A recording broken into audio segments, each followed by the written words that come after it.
चिराग पासवान को बम से उड़ाने की धमकी, उन्हें जान से मारने की धमकी दी गई है चिराग पासवान को, जो कि यूनियन लीडर हैं। उसके बावजूद यूनियन लीडर को अगर ऐसी धमकियां दी जा सकती हैं तो सोचिए वहां की जनता का क्या हाल होगा। कितनी दहशत में वहां की जनता अपना जीवन गुजार रही है। सेंटर फॉर ह्यूमन राइट्स के ऑल इंडिया वाइस प्रेसिडेंट पवन कुमार सिंह ने बार बार आला अधिकारियों को अवगत कराया कि ऐसे आपराधिक घटनाएं बढ़ रही हैं। इंडिया 9 टीवी के द्वारा बार बार यह प्रयास किया गया कि आपराधिक घटनाओं को लेकर आला अधिकारियों तक बात पहुंचाई जाए, लेकिन किसी भी अधिकारी के कान पर जूं तक नहीं रेगी। आखिर इन घटनाओं के पीछे ऐसा क्या कारण है कि कोई भी अधिकारी उन पर कोई एक्शन नहीं ले रहा है।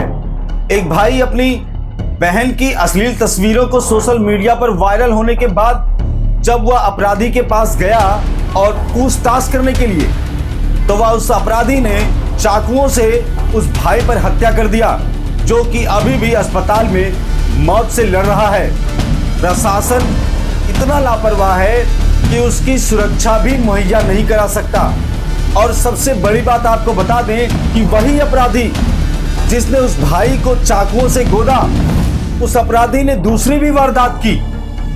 आखिर इतना बेखौफ कैसे हो सकता है कोई? अगर पुलिस और प्रशासन का रत्ती भर भी डर होता तो शायद वह एक हत्या करने का प्रयास करने के बाद वह दूसरे वारदात को अंजाम नहीं देता। लेकिन सेंटर फॉर ह्यूमन राइट्स के ऑल इंडिया वाइस प्रेसिडेंट पवन कुमार सिंह ने जिला बक्सर में हुए एक हत्याकांड में, जिसमें युवक को पीट पीट कर मार डाला गया और उसके जमीन को कब्जा करने का प्रयास किया जा रहा है, इस मामले को भी आला अधिकारियों तक पहुंचाने की कोशिश की, लेकिन उसके बावजूद ढाक के 3 पात हुए। उसके परिवार को अभी भी कोई सुरक्षा नहीं मुहैया कराई गई। और आपको बता दें कि जो अपराधी इसका मास्टरमाइंड था, वह अपराधी दोबारा उस पीड़िता के घर जाकर उसे धमकाने का भी प्रयास किया, लेकिन ग्रामीणों के वहां जुट जाने पर उसने भेड़िया रूप बदल लिया, भाईचारे की बात करने लगा। आखिर ऐसे अपराधियों को कौन खुला छोड़ता है? प्रशासन क्यों इनको सह दे रहा है?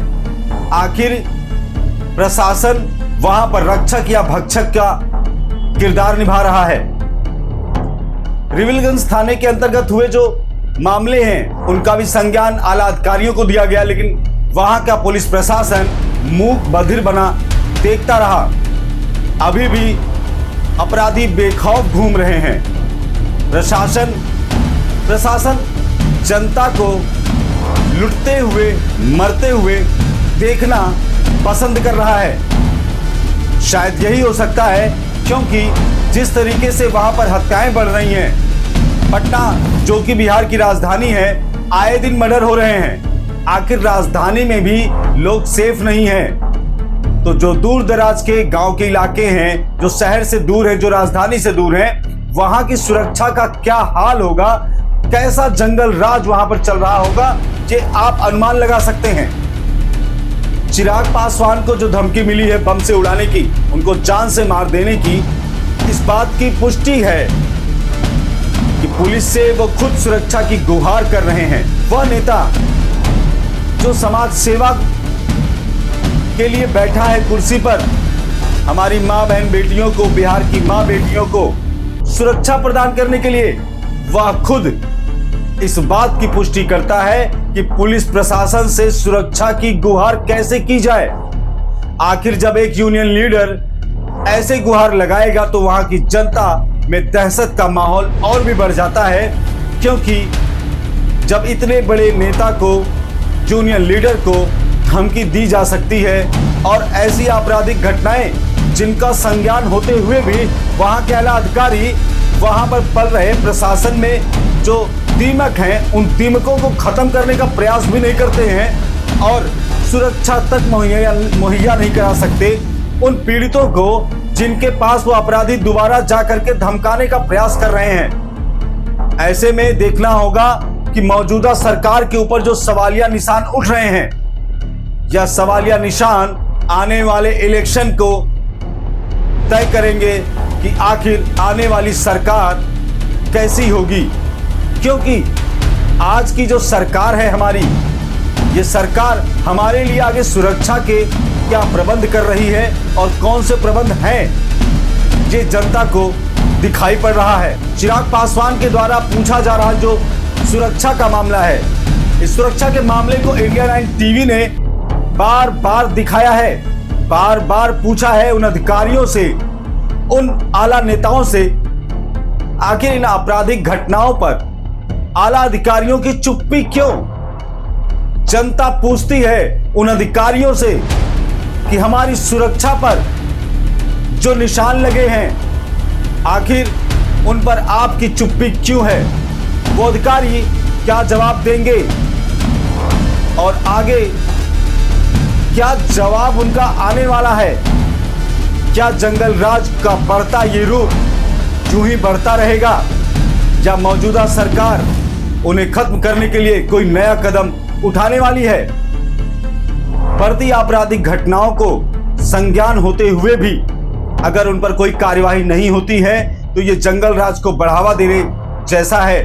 अगर आज चिराग पासवान सुरक्षित नहीं है तो वहां की जनता अपने आप को कैसे महसूस करेगी कि हम सुरक्षित हैं। या आने वाला वक्त बताएगा कि मौजूदा सरकार उनकी सुरक्षा को सुनिश्चित करेगी या आने वाली कौन सी सरकार है जो जनता की सुरक्षा को सुनिश्चित करते हुए इस जंगल राज को खत्म करने का काम करेगी। इंडिया 9 टीवी ऐसे अधिकारियों से लगातार संपर्क बनाए रहता है कि उनके अगले कदम क्या हैं, लेकिन उन अधिकारियों की हत्याओं पर ऐसी चुप्पी सोचने की बात है।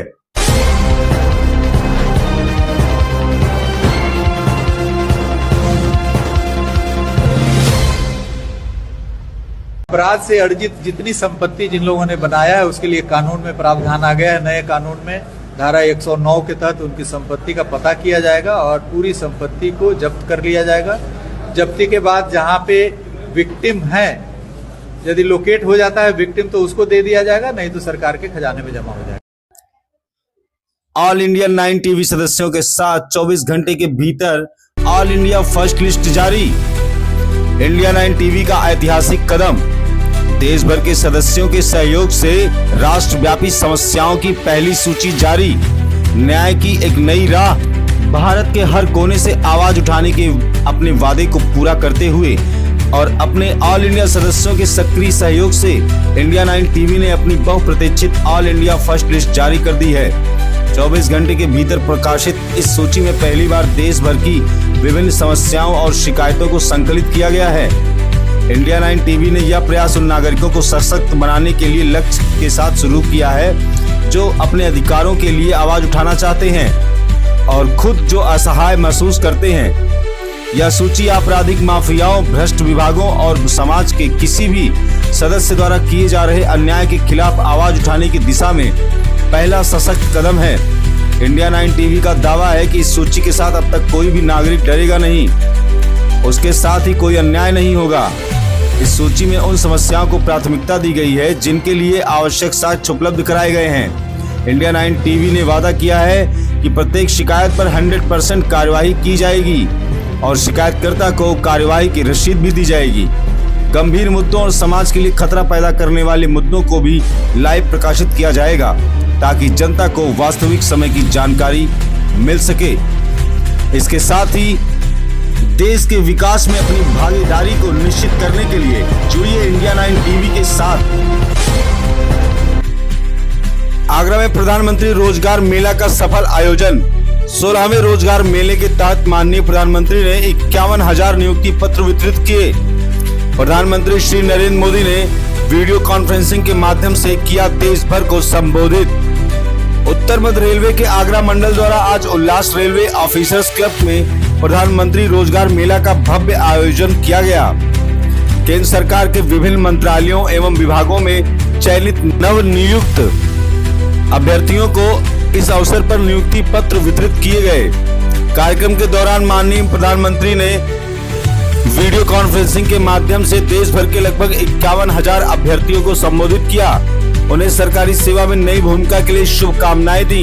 उन्होंने युवाओं से राष्ट्र निर्माण में सक्रिय भागीदारी निभाने का आह्वान किया। आगरा में आयोजित कार्यक्रम में माननीय राज्य मंत्री मत्स्य पालन, पशुपालन व डेयरी और पंचायती राज मंत्रालय, भारत सरकार, प्रोफेसर SP सिंह बघेल जी मुख्य अतिथि के रूप में उपस्थित रहे। उन्होंने 102 नवनियुक्त अभ्यर्थियों को नियुक्ति पत्र प्रदान किए। आपको बताते चले, इस अवसर पर माननीय राज्य मंत्री मत्स्य पालन, पशुपालन व डेयरी और पंचायती राज मंत्रालय, भारत सरकार, SP सिंह बघेल जी, केंद्रीय सरकार के विभिन्न विभागों के अधिकारी गण, नियुक्ति पाने वाले प्रतिभागी गण एवं रेल प्रशासन की ओर से रेल प्रबंधक यहां उपस्थित रहे। अपने संबोधन में माननीय प्रोफेसर SP सिंह ने बघेल जी ने प्रधानमंत्री श्री मोदी जी को रोजगार के सृजन हेतु प्रतिबद्धता को रेखांकित करते हुए कहा कि यह मेला युवाओं को आत्मनिर्भर भारत के निर्माण में सहभागी बनाने की दिशा में एक प्रभावी कदम है। उन्होंने नियुक्ति पत्र वाले अभ्यर्थियों से ईमानदारी, कर्तव्यनिष्ठा और सेवा भावना के साथ कार्य करने का आह्वान किया। मंडल रेल प्रबंधक आगरा श्री तेज प्रकाश अग्रवाल ने बताया कि कार्यक्रम की सभी व्यवस्थाएं सुव्यवस्थित एवं नवनियुक्त अभ्यर्थियों एवं उनके परिजनों ने इस आयोजन में उत्साह पूर्वक भाग लिया। नियुक्ति पत्र मुख्य अतिथि द्वारा प्रदान किए गए। रेल प्रशासन की ओर से मंडल रेल प्रबंधक आगरा श्री तेज प्रकाश अग्रवाल, मुख्य कार्मिक अधिकारी एडमिन श्री मुदित चंद्रा सहित अन्य वरिष्ठ अधिकारीगण, यूनियन पदाधिकारी मौजूद रहे एवं कार्यक्रम को सफल बनाने में सक्रिय सहभागिता निभाई।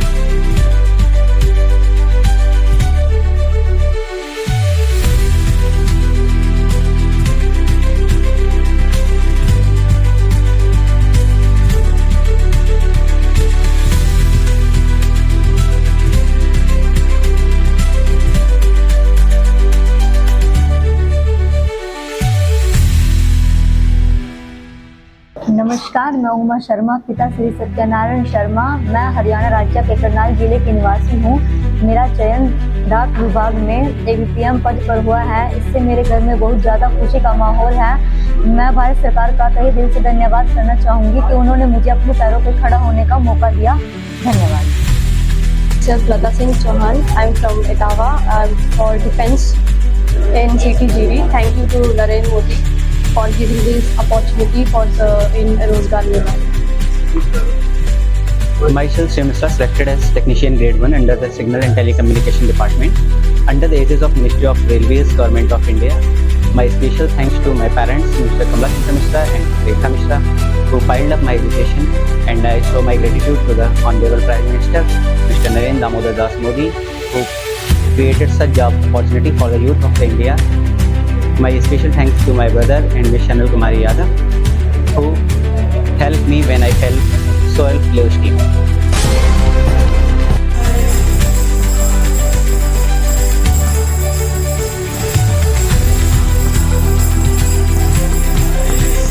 नाजिया अंकुरन संगीत विद्यालय में योग प्रशिक्षण सफलतापूर्वक संपन्न हुआ। योग प्राचीन भारतीय परंपरा और संस्कृति का एक अमूल्य योगदान है। यह स्वस्थ जीवन के लिए एक कला और विज्ञान है। योग के नियमित अभ्यास से व्यक्ति को शारीरिक और मानसिक स्थिरता मिलती है और रोग प्रतिरोधक क्षमता बढ़ती है। अंकुरन संगीत महाविद्यालय में संगीत, नृत्य, योग, बिहू, ढोल, खोल, बांसुरी, गिटार, वायलिन, चित्रकला सत्र आदि कई प्रकार के होते हैं। आज समाप्त हुआ योग प्रशिक्षण शिविर 7 जुलाई से 7 दिनों तक चला। इसमें लगभग 80 प्रशिक्षुओं ने भाग लिया। कार्यशाला में अंतर्राष्ट्रीय स्वर्ण पदक विजेता, अंतर्राष्ट्रीय योग प्रतियोगिता के निर्णायक योग NIS प्रशिक्षक असीम बरुआ ने भाग लिया। उन्होंने बालों से कार बांधकर उसे खींचने में भी सफलता प्राप्त की थी।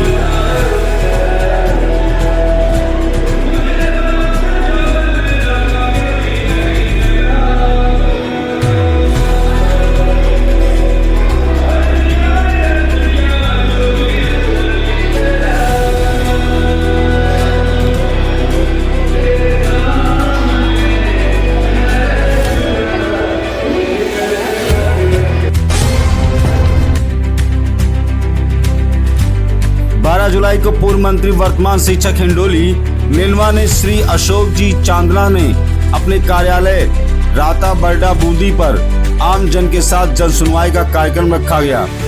इस पर आम लोगों की समस्याओं का समाधान किया गया। हर दुख की घड़ी में साथ देने वाले गरीबों के मसीहा हिंडोली नेनवा के लाडले विधायक अशोक चांदना दिन रात बूंदी जिले के व राजस्थान की जनता के लिए 24 घंटे तैयार रहते हैं। इस मौके पर रामेश्वर गुर्जर, रामदेव गुर्जर, महावीर गुर्जर आदि उपस्थित रहे।